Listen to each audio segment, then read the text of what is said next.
കോഴിക്കോട് കോവൂരിൽ ലഹരി മാഫിയയ്ക്കെതിരെ ഡിവൈഎഫ്ഐയുടെ മാർച്ച്.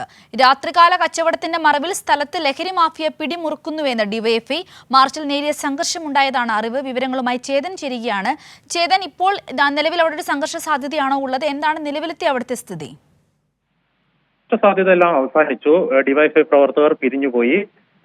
അല്പസമയത്തിന് മുമ്പാണ് കോഴിക്കോട് കോവൂരിലെ ഇരിങ്ങാടൻ പള്ളി ബൈപ്പാസ് റോഡില് ഈ ഡിവൈഎഫ്ഐ പ്രതിഷേധ മാർച്ച് സംഘടിപ്പിച്ചത്.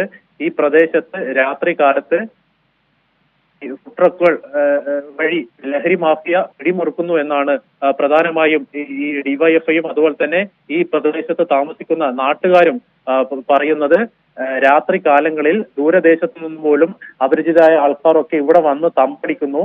ആളൊഴിഞ്ഞ പ്രദേശത്ത് ബൈക്കുകളിൽ യുവാക്കളെത്തി ഈ പ്രദേശത്ത് തമ്പടിച്ച് ലഹരി മാഫിയക്ക് ഇവിടെ പിടിമുറുക്കാൻ അവസരമൊരുക്കുന്നു എന്ന് കാണിച്ചുകൊണ്ടാണ് എന്ന് ചൂണ്ടിക്കാട്ടിക്കൊണ്ടാണ് ഇന്ന് ഈ പ്രദേശത്ത് ഡിവൈഎഫ്ഐ പ്രതിഷേധ മാർച്ച് സംഘടിപ്പിച്ചത്. മാർച്ചിന് നേരെ പോലീസ് ലാത്തി വീശി.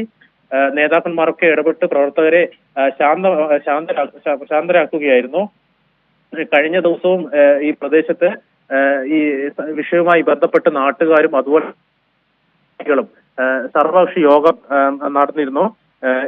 ഇതിൽ പ്രകാരം 12 നാട്ടുകാർ വ്യാപാരികൾ പ്രധാനമായും ആവശ്യപ്പെട്ടത് രാത്രി 12 മണിവരെ എങ്കിലും കടകൾ തുറന്നു പ്രവർത്തിക്കാൻ അവസരം ഒരുക്കണം എന്നാണ് വ്യാപാരികൾ പറഞ്ഞത്. എന്നാൽ ഇത് സാധ്യമല്ലെന്നും പരമാവധി രാത്രി 10:30 ഈ പ്രദേശത്തെ കടകളൊക്കെ അടക്കണമെന്നുള്ള ആണ് നാട്ടുകാർ പ്രധാനമായും ഉന്നയിക്കുന്നത്.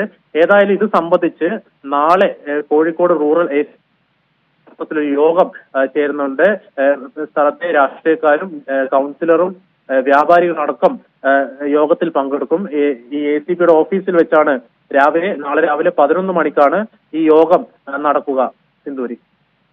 വ്യക്തമാണ് ചേതൻ. കോഴിക്കോട് കോവൂർ ഇരിങ്ങാടൻ പള്ളിയിലാണ് വ്യാപാരികളും ഡിവൈഎഫ്ഐയും ചേർന്നൊരു സംഘർഷമുണ്ടായത്. രാത്രികാല കച്ചവടത്തിന് മറവിൽ സ്ഥലത്ത് ലഹരി മാഫിയ പിടിമുറുക്കുന്ന ഒരു സാഹചര്യത്തിലാണ് ഡിവൈഎഫ്ഐയുടെ നേതൃത്വത്തിൽ അവിടേക്ക് മാർച്ച് നടക്കുകയും ഈ ഒരു വ്യാപാരികളുമായി ഒരു ഏറ്റുമുട്ടൽ ഉണ്ടാവുകയും ചെയ്തത്. നേരിയൊരു സംഘർഷമായിരുന്നു. നിലവിലത്തെ സാഹചര്യത്തിൽ സംഘർഷാവസ്ഥയെല്ലാം ഒഴിഞ്ഞിട്ടുണ്ട്. ഇപ്പോൾ നാളെ 11 മണിയോടുകൂടി ACP ഓഫീസിൽ വെച്ച് കച്ചവടക്കാരും പ്രദേശത്തെ പൊതുപ്രവർത്തകരും ചേർന്നൊരു യോഗം ഫിക്സ് ചെയ്തിട്ടുണ്ട്. അതിനുശേഷമായിരിക്കും തുടർ കാര്യങ്ങൾ തീരുമാനമുണ്ടാവുക. ചേതൻ സാജനാണ് വിശദാംശങ്ങൾ നൽകിയത്.